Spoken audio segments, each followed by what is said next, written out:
अस्सलाम वालेकुम, की हाल है? ठीक हो? सेहत भी ठीक है?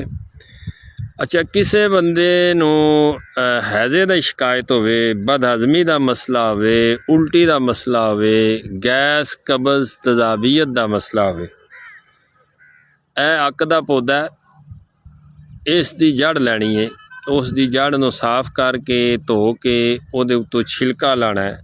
वो छिलके दी मिकदार दे बराबर काली मिर्च लैनी है। इन्हां दोवां चीज़ां नूं पाउडर करके इस दे 250 मिलीग्राम कैप्सूल भर लैने।